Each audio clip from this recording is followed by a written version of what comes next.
आज हम question answers करने जा रहे हैं पोइम स्पीक अप के।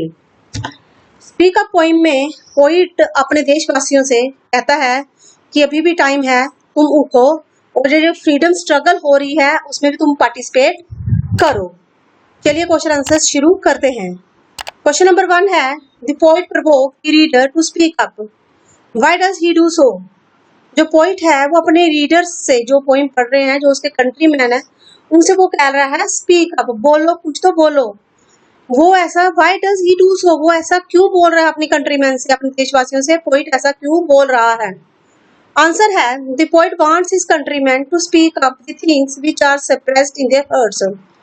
पोइट अपने देशवासियों से कहता है कि तुम बोलो, जो भी तुम बोलना चाहते हो, जो भी तुम्हारे दिलों में दबी हुई बातें हैं, सप्रेस्ड होता है, दबी हुई बातें हैं, उन्हें तुम जाहिर करो, बाहर निकालो।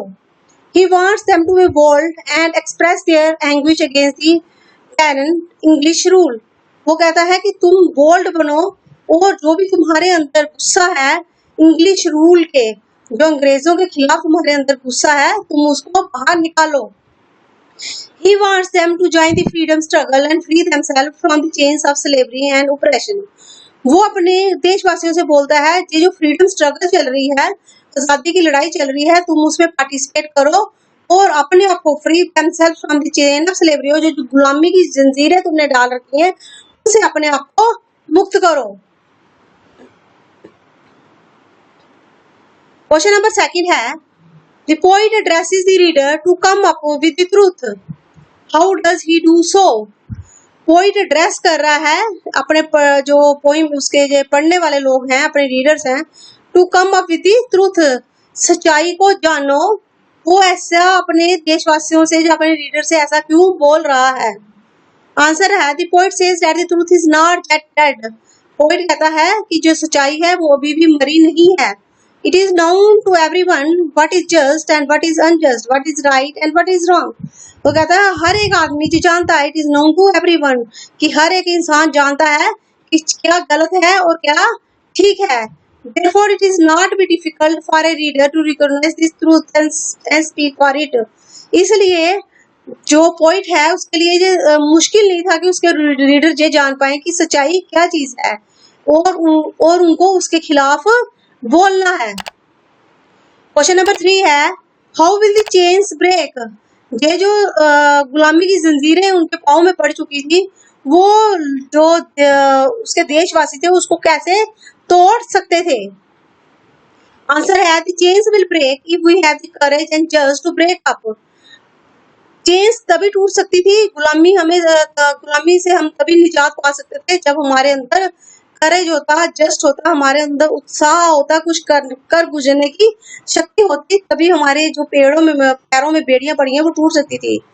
दे will break if we refuse to live in them. वो बेड़ियों को तभी तोड़ पाते अगर वो मना कर देते कि हम उसके अंदर नहीं रह सकते।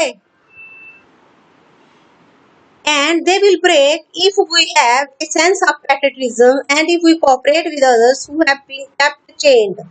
और ये जो बेड़ियां हमारे पाँव में पड़ी हैं, ये तभी टूट सकती हैं अगर हमारे अंदर देशभक्ति हो, पैट्रियटिज्म होता है, देशभक्ति हो, और हम एंड वी कोऑपरेट, अगर हम उन लोगों के साथ मिलकर चलें जो कि और भी जो बेड़ियों में जकड़े हुए लोग हैं वो भी अगर छूटना चाहते हैं, तो अगर हम ग्रुप बना के काम करें तो हमारी ये जो बेड़ियां हैं ये टूट सकती हैं। Our sincere and dedicated efforts can break the chains of the slavery. अगर हम डेडिकेशन से काम करें, मिलजुल के काम करें, तो हमारी जो गुलामी की जंजीरें हैं ये सब टूट जाएंगी। क्वेश्चन नंबर 4 है, why does the poet urge the speaker to speak up now. जो पोइट है वो अपने स्पीकर से क्या बोल रहा है, क्या बोलो, अभी तुम क्या स्पीक अप कर सकते हो। आंसर है, स्पीक अप नो अर्ज टाइम्स रनिंग आउट। जो हमारा स्पीक अप पोइम है वो अपने रीडर से, अपने देशवासियों से जी कह रहा है कि जो टाइम है वो गुजरता जा रहा है, time's running out. The poet urge his countryman to utilize the opportunity properly. जो पोइट है अपने देशवासियों से कहता है कि अभी भी मौका है, तुम इस मौके का फायदा उठा सकते हो। The poet urge his countryman to cooperate in the freedom struggle, for this is a high time to read this suppression because British regain is weakening now down.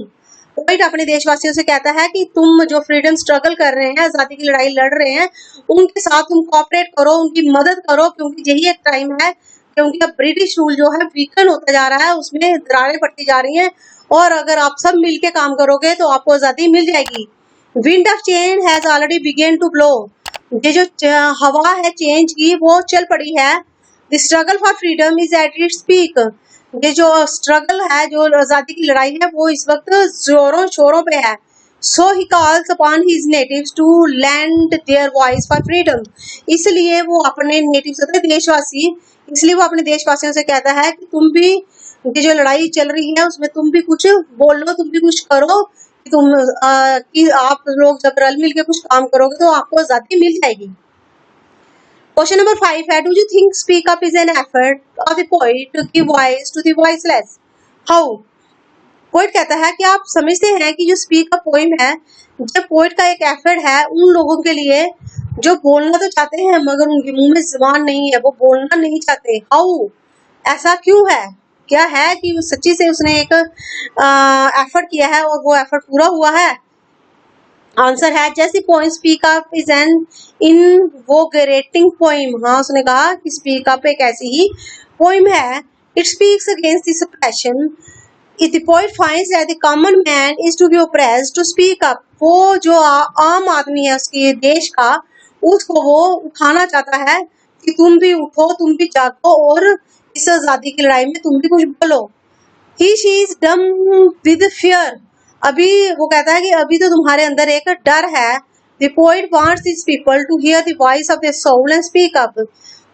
ऐसे लोग जिनके अंदर कुछ डर पैदा हो गया कि हम कुछ नहीं कर सकते, उन्हीं लोगों को उठाने के लिए पोइट का जो एक एफर्ट है, तो वो उन लोगों से बोलता है कि तुम्हारे अंदर जो आत्मा की आवाज है उसको सुनो और बोलो। They should realise that God has bestowed them with lips to break to speak, वो कहता है कि भगवान ने तुम्हें होठ दिए हैं और ये होठ तुम्हारे ही हैं, इसके अंदर आवाज जो है वो भी तुम्हारी ही है, इसलिए उठो और कुछ बोलो। They should come out of fear and speak up freely and liberally, वो कहता है कि तुम्हारे अंदर जो डर है वो निकाल दो और पूरी लिबरली और फ्रीली तुम कुछ भी बोल सकते हो, क्योंकि ये सब चीजें जो भगवान ने तुम्हें दी हैं, लिप्स दिए हैं, उसके अंदर जो आवाज दी है वो सब तुम्हारी है, तो इस पे किसी का कब्जा नहीं है, इसलिए जो भी तुम चाहते हो तुम बोल सकते हो।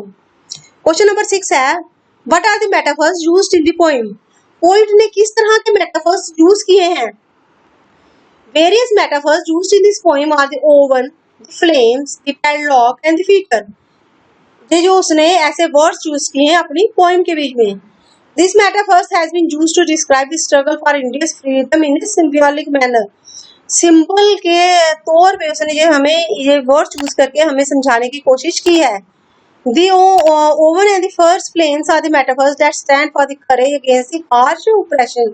ये जो इस तरह के उसने वर्ड्स यूज किए हैं वो हमें बताना चाहता है कि तुम अपनी आजादी की लड़ाई में स्ट्रगल कर सकते हो। क्वेश्चन नंबर 7 है, what images does the poet draw from the blacksmith shop? किस तरह से इमेजेस ड्रा की हैं पोएट ने, बताई हैं हमें ब्लैकस्मिथ की शॉप को देख के। ब्लैकस्मिथ होता है जो लोहार का काम करते हैं, लोहे का काम करते हैं, उसकी दुकान पे क्या क्या देखा पोइट ने, उसको कैसे रिलेट किया उसने जहाँ पे। आंसर है, the blacksmith shop stands for the situation the freedom fighters have created for the liberty of the Motherland. Blacksmith की शॉप पे जब आप जाते हैं तो वो लोहे को क्या करता है, गर्म करके उस पे मार मार के उसको कुछ का कुछ बनाता है। वो यही बात अपने उनको जो देशवासी हैं वो पोइट बताना चाहता है कि अगर तुम भी आजादी की लड़ाई में पार्ट लोगे, अभी क्या है ये सब चीजें गर्म पड़ी हैं, अगर आप इसका फायदा उठाओगे, अभी लोहा गर्म है, अगर तुम भी उस पर अपना हथौड़ा मारोगे तो तुम जैसी आजादी चाहते हो तुम्हें ऐसी आजादी मिल जाएगी। The oven and the first flame stands for their courage. Oven मैंने भट्टी और उसके बीच में से आग निकल रही है, तो वो कहता है अगर तुम्हारे अंदर हिम्मत है तो तुम उसको क्या करते हो, अपने मुताबिक उसको ढाल सकते हो उस चीज को किसी में भी। The chains and the fetters are the epitomes of slavery which the poet is determined to break. अब जो बेड़ियां पड़ी हैं, जंजीरें पड़ी हैं उनके पाँव में गुलामी की, वो कहता है कि तुम इसको ब्रेक कर सकते हो, तोड़ सकते हो अगर तुम चाहो। इसी के साथ हमारे जो पोइम थे क्वेश्चन आंसर स्पीक अप के खत्म हो गए हैं।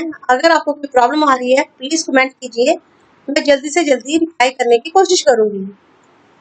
अगर आपको किसी और चैप्टर में या शॉर्ट स्टोरी में कोई प्रॉब्लम आ रही है तो प्लीज डिस्क्रिप्शन में जाके चेक कीजिए, मैंने वहाँ लिंक्स डाल रखे हैं। Thank you and have a nice day.